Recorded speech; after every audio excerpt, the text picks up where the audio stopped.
My name is Dale Moore. I'm a hairdresser at 10th Avenue Hair Designs, and pretty much every day starts early in the morning.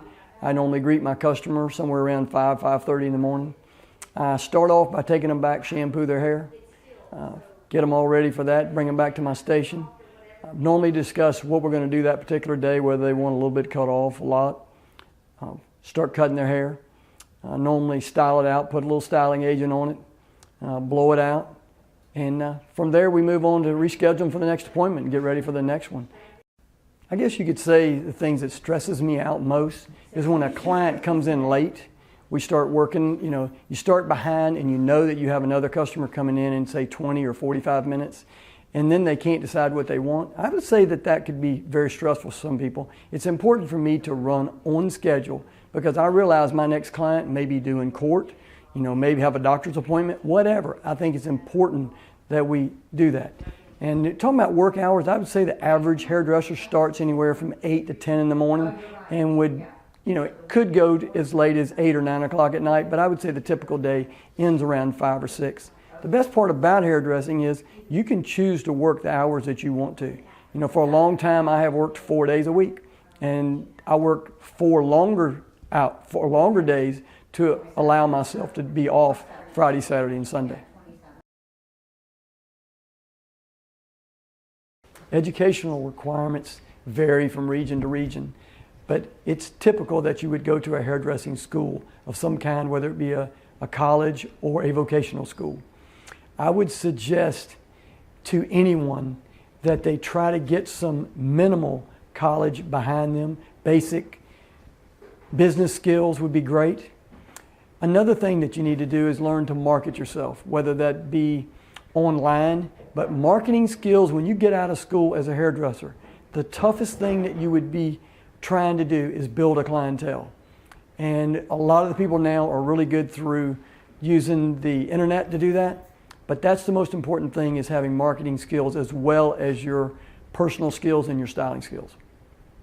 Yes, I'd like to mention one thing. Hairdressers, I think, should have the attitude of service. For example, I've said many times that a good waiter or waitress would sometimes make a good hairdresser just because they have the attitude of not minding to serve people. For example, if someone were to ask you, hey, could you get me a cup of coffee? And you have the attitude, why don't you get it yourself? I think that type of attitude would not go well. You need to want to serve. I use the expression a lot of times is I came here to serve, not to be served. And with that type of attitude, I think hairdressing goes really well. You asked me what the best part of being a hairdresser is. I would say that just being able to work with so many people and be able to have that personal relationship, and then be able to choose the hours that I want to work, whether it's Monday through Friday. You can actually work Monday, Tuesday, Wednesday. Some of the girls in here come in and work midday while their daughters or sons are at school, be back in time to pick them up. And then I guess if you want to throw into that, the worst part of the job would be when you don't make someone happy. Not making someone happy and they don't come back to you, or they move away. Sometimes you develop really good close friendships and then they don't come back. That's pretty tough. But as far as, I would say the other part that's tough on most young hairdressers is getting into this business. You have to think about how important it is to build your clientele.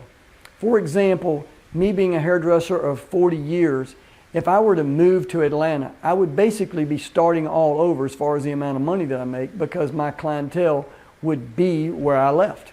So I think that's the tough part, is in the hairdressing, it's a profession that I would say that you need to be pretty stable and not moving around. Yes, another thing that we've had I would say just good luck with. I would say 80% of the stylists that work here in this salon started off assisting me.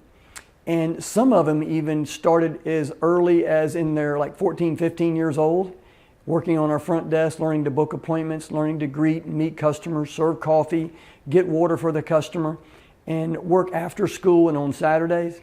And then started going to cosmetology school and worked right into that job.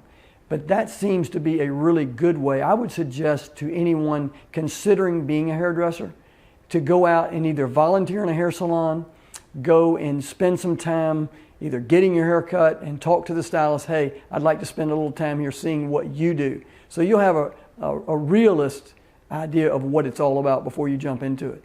And as far as financial, I find that the financial rewards for hairdressing have been very good to me.